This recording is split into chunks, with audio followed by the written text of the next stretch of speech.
Hi, today we're going to look at moles of compounds and some calculations we can do once we know the moles of a compound.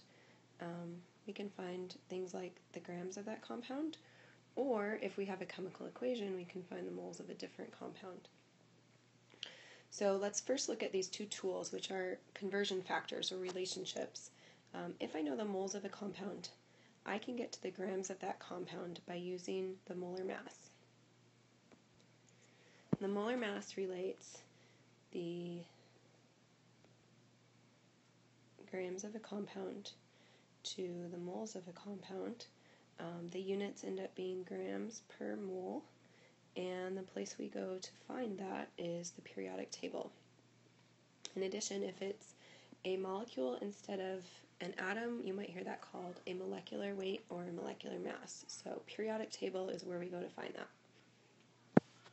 Now the other thing we can do if we know the moles of a compound, if we have a chemical equation, then we can figure out the moles of another compound that are needed to react with that, or that we could synthesize or generate given our starting compound. So that is called a mole ratio, and we always need a balanced chemical equation to find that. And the type of units we would see on that would be moles of compound A to moles of compound B. And we would find those numbers from the coefficients, or these big numbers, out in front on a balanced chemical equation. So when we approach a problem, we're going to need to figure out, is this a molar mass problem or is this a mole ratio problem? So let's look at the problem in front of us here.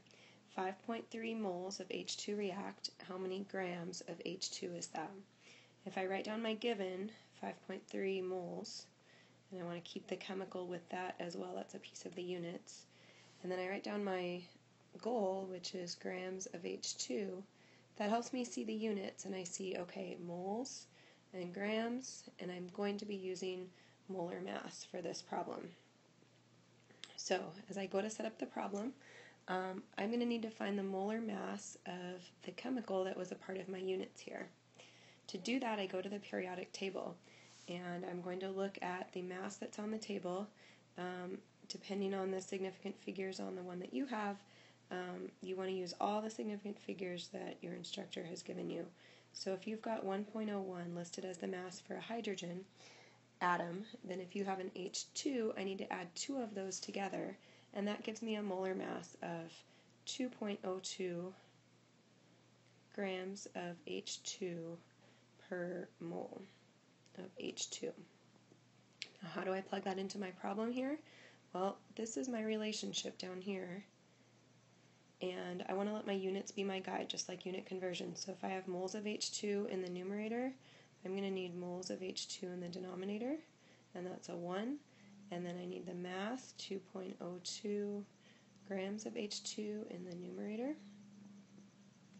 My moles of H2 will cancel. I'm left with grams of H2, and if I multiply that through, we get 11 grams of H2 as our answer there. Okay, so again, we had our given, we wrote our goal down, we found our relationship, first, second, third, we put it in with our correct units here, and then we multiplied through our numerators, divided by the denominator, and got our final answer.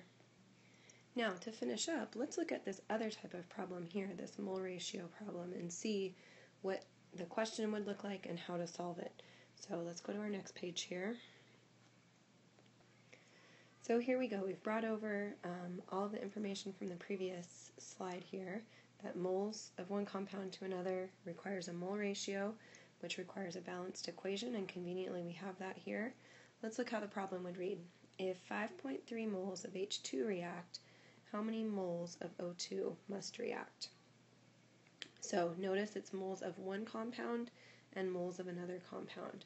I still start by writing my given down, 5.3 moles of H2. I want to get to moles of O2, so that's my goal. And then I say moles to moles. I know I want to use a mole ratio. I get that from the coefficients here. So this means 2 moles of H2 react with 1 mole of O2, and would produce 2 moles of H2O. So here's how that looks as I let my units be my guide and plug that in as a conversion. 2 moles from the coefficient here of H2 will react with 1 mole of O2. And when I multiply that through, I should see that my moles of H2 cancel. I'm left with moles of O2, and my answer is 2.7 moles of O2. And again, I pulled this conversion factor right here, this mole ratio, came from the coefficients, the 2 and the 1 here, in my balanced chemical equation. I hope that helps. Have a good day.